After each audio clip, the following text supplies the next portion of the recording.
आप अपनी न्यूज़ के सभी वीडियो पाएं सिर्फ एक क्लिक पर। चैनल को सब्सक्राइब करें और फिर बेल आइकन जरूर दबाएं। नमस्कार, मैं हूं हनुमान पूनिया और आप देख रहे हैं अपनी न्यूज़।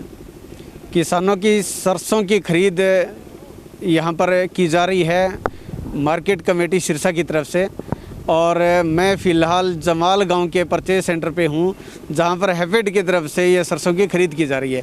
और यहां पर एक बड़ा इशू ये आ रहा है कि किसानों की जो सरसों हैं जो वो लेके आते हैं वो नमी की वजह से उनकी रिजेक्ट हो जाती है। ये काफ़ी बड़ी समस्या है, क्योंकि किसानों के लिए पहले उसको भर के यहाँ पर लेके आते हैं और उसके बाद जब उसकी रिजेक्ट हो जाती है तो वापस अपने घर पे लेके जाना पड़ता है। तो ऐसे में सिचुएशन ये है, यहाँ पर किसानों की दिक्कत ये है कि फसली सीज़न है, गेहूं की कटाई का सीज़न है, और ऐसी स्थिति के अंदर बेवजह अगर इनको परेशानी होती है तो ये अपने आप में एक बड़ी बात है। तो इसको लेकर क्या क्या दिक्कतें लोगों को आ रही है, इसको लेकर आज हम कवरेज पे आए हैं। कुछ किसान हमारे साथ हैं, उन किसानों से हम बात करते हैं कि किस तरह से क्या इनको समस्या आ रही है। हाँ जी, क्या नाम है आपका?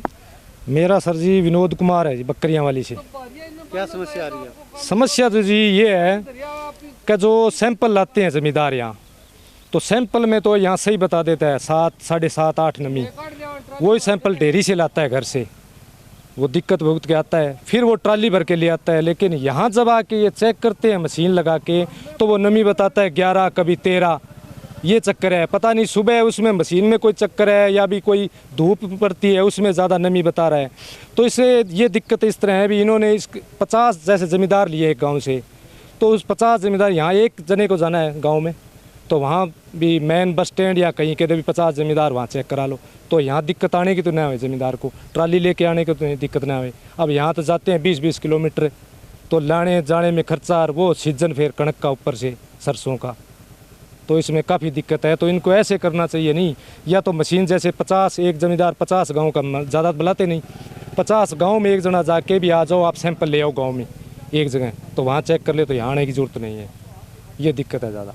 अब सैंपल में क्या दिखा रहा है, वो ट्राली लाते हैं उसमें क्या दिखा रहा है, इस तरह दिक्कत आ रही है। हाँ जी सर, क्या समस्या यहाँ पे आ रही है? समस्या और तो सब कुछ ठीक है, लेकिन एक समस्या है जब किसान ये पूरी तरह से जान नहीं पाते कि भी हमारी सरसों सूखी है या नहीं, थोड़ा बहुत गिल्लापन होता है सरसों के अंदर, तो किसान पूरी तरह गांव में पता नहीं लगता भी ये सूखी करके ले आते हैं। यहाँ ले आने के बाद में ये जब चेक करते हैं तो थोड़ा बहुत इसमें गिल्लापन होता है, तो उसको ये रिजेक्ट कर देते हैं। रिजेक्ट करने के बाद में वो किसान के बड़ी मुश्किल जो होती है, कोई किराए पे लेके ट्राली आता है, कोई कैसे ही करके बड़ी मुश्किल से ले के आता है या मंडी के अंदर, उसके बावजूद ये आते ही उसको कैंसिल कर देते हैं। इसलिए इस समस्या का हल होना चाहिए किसानों के बारे में। हाँ जी, आप बताइए क्या किस तरह की समस्या आपके सामने आ रही है? समस्या तो फिलहाल तो नहीं आ रही कुछ भी, लेकिन थोड़ी समस्या है कि नमी की समस्या है, और नमी के कारण जो ट्राली रिजेक्ट कर देते हैं, तो उसके लिए पहले एक कर्मचारी की ड्यूटी लगनी चाहिए गांव में, और वो पहले दिन ही जिस किसान का नंबर आता है उसकी चेक कर ले वो नमी, तो वो किसान दोबारा उसको मेहनत नहीं करनी पड़ेगी। वो ट्राली पहले भरता है, फिर बाद में खाली करता है ट्राली घर जाके, फिर दोबारा लेके आएगा वो, तो उसको किसान की मेहनत बहुत करनी पड़ती है उसके लिए। तो इसीलिए मेरा तो यही है कि पहले एक बंदे की ड्यूटी लग जाए गाँव में और वो जाके चेक कर ले, तो सबसे बढ़िया हो जाएगा ये। तो बिल्कुल मैं बता दूं कि अगर नमी चेक करने की अगर बात आ रही है तो मैक्सिमम एक अगर सैंपल की चेक करना है तो 3 मिनट का टाइम लगता है। यानी कि अगर किसी गांव के अंदर सुबह की शिफ्ट है और 50 लोगों का है तो उसमें 2 घंटा का टाइम अगर कोई कर्मचारी वहां पर लगा दे, 2 घंटे के अंदर ये समस्या का समाधान हो सकता है।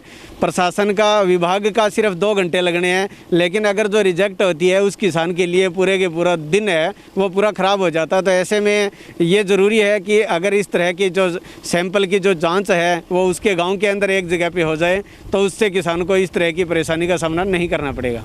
लेकिन फ़िलहाल हमारे साथ यहाँ के जो परचेजिंग जो करवा रहे हैं परचेजर हैं मदन गोपाल जी, उनसे हम बात करते हैं कि एक आंकड़े की अगर बात करें सर, तो कल की अगर बात करें तो कल आपके यहाँ पर 100 लगभग किसानों की खरीद होनी थी, तो क्या पोजीशन है, कितने लोग यहाँ पर किसान आए थे और उनमें से कितने लोगों की वो अपने सरसों है वो खरीदी नहीं नमी की वजह से?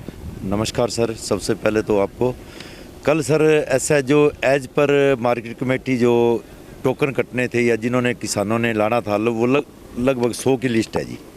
100 में से कल हमारे पास 52 टोकन है, जो 52 फार्मर यहाँ सरसों लेके अंदर उतार के, जो कि सही मॉइस्चर वाली आई है, विद इन नॉर्म है, हमने ले ली है। लगभग 10 किसान ऐसे आए थे, 10 हैं या 11 है जो लिस्ट में, उनका मॉइस्चर आउट ऑफ नॉर्म था, जिसकी वजह से उनको रिजेक्ट करना पड़ा हमें। उनका मॉइस्चर लगभग किसी का 15, किसी का 14, किसी का 20, जबकि हमारा नॉर्म कहता है कि हम 8 से ऊपर ले नहीं सकते। और फार्मर को हमने समझाया भी, आप इसको खुले में करके इसको सुखाओ और जब आपका दूसरा बार नंबर आएगा लेके आओ। जी सर, एक इसमें समाधान ये भी हो सकता है, जैसे किसान को पता नहीं होता है भी क्या उसका व्यवस्था की जाए, कि वो यहाँ पहले लेके आता है, यहाँ पर आने के बाद उसको पता लगता है। तो डिमांड ये है किसानों की कि अगर जिस गांव के अंदर आप परचेजिंग कर रहे हो, जिस गांव की एक गांव की होती है एक दिन में एक शिफ्ट में, तो उस गांव के अंदर अगर आपकी कोई एक जगह पर वहाँ पर व्यवस्था ऐसी बन जाए कि वहाँ पर मशीन जाए, चेक कर ले वो सैंपल, वहाँ पे किसान उस जगह लेके आए, तो उनको ना तो भरने की वो ज़रूरत पड़ेगी। अगर उनकी रिजेक्ट है, नमी अगर ज़्यादा है, तो उसका समाधान वहीं हो जाए, उसको आने जाने का ये खर्चा उसको नहीं लगेगा, टाइम भी वेस्ट नहीं होगा। सर, हमारे को जो ऑर्डर दिए गए हैं साहब की तरफ से, हमने तो सेंटर पे रहना है जी। अब ये तो हाई कमान का फैसला है, वो कैसे करती है, क्या करती है। हम तो यहाँ मौके पे देख सकते हैं, मौके पे बता सकते हैं और आने वाले किसानों को बता भी देते हैं। अगर किसी को हमारे से आउट ऑफ एज आके किसी को चेक करवानी, तो हम उसको मना भी नहीं करते। ये अगर वहाँ उस गांव के अंदर की अगर व्यवस्था बनती है, जैसे लोगों की डिमांड यहाँ पर हो रही है, तो क्या आप अपने उच्चाधिकारियों को इस संबंध में उनके संज्ञान में लाओगे? हाँ, इसके बारे में मैं बॉस की नॉलेज में ला दूंगा। अगर वो कोई होगी हेल्प तो कर देंगे इस मामले में। इस मुद्दे पे मैं साहब से रिक्वेस्ट कर लूँगा अगर कोई हो सका तो। लेकिन क्योंकि गांव कई हैं, कई फार्मर हैं, 100 किसान हैं, 100 कहीं स्टाफ की वजह से मैं भी, लेकिन फिर भी मैं रिक्वेस्ट कर दूँगा आपकी तरफ से। चलिए, बिल्कुल यहाँ ये बता रहे हैं कि इनको जो ऑर्डर हैं फ़िलहाल वो यही हैं कि परचेजिंग सेंटर पे वो अपने सरसों की फसल लेके आएगा और वहाँ पर नमी चेक करवाएगा। अब इस मामले के अंदर जैसे ये जो मुद्दा बना है वो यही है कि अगर किसानों की इस समस्या का समाधान सरकार को, प्रशासन को करना है, तो उसमें यही करना होगा कि उस किसान जिस गांव के अंदर जिस गांव की परचेजिंग होनी है, उस गांव के अंदर जाकर एक मशीन वहाँ जाए, मॉइस्चर चेक करे, और अगर जिसकी नमी सही है, नॉर्म के अकॉर्डिंग है, वही व्यक्ति अगर यहाँ पर ट्राली लेके आएगा अपने सरसों उसमें डाल के, तो उसको कोई दिक्कत नहीं आएगी, ना उसका टाइम वेस्ट होगा और ना ही उसको एक्स्ट्रा में किसी भी तरह का कोई खर्चा आएगा। तो ये अपनी न्यूज़ भी अपने तरफ से अपील करती है कि इस तरह की ये जो किसानों की समस्या है, इसका समाधान इस तरह से हो सकता है, क्योंकि नियम ये है कि एक शिफ्ट के अंदर, दिन के अंदर 50 लोगों को ही बुलाया जाता है और वो लोग एक गांव के ही होते हैं। ऐसे में ऐसा इतना इसके लिए कोई बड़ी मुश्किल नहीं है कि एक परचेज सेंटर के ऊपर वहाँ अगर उस गांव के अंदर जाकर अगर वो सैंपल लिए जाते हैं तो लोगों को किसी भी तरह की कोई दिक्कत नहीं होगी। उम्मीद करते हैं जिला प्रशासन हमारी इस खबर के बाद में ऐसी व्यवस्था बनाने का ज़रूर प्रयास करेंगे कि जिससे किसानों को ये जो दिक्कत आ रही है उनको वापस भेजा जाता है, ऐसी समस्या उनको ना आए। अपनी न्यूज़ के लिए कैमरामैन संदीप वर्मा के साथ हनुमान पूनिया। अब अपनी न्यूज़ के सभी वीडियो पाएं सिर्फ एक क्लिक पर। चैनल को सब्सक्राइब करें और फिर बेल आइकन जरूर दबाएं।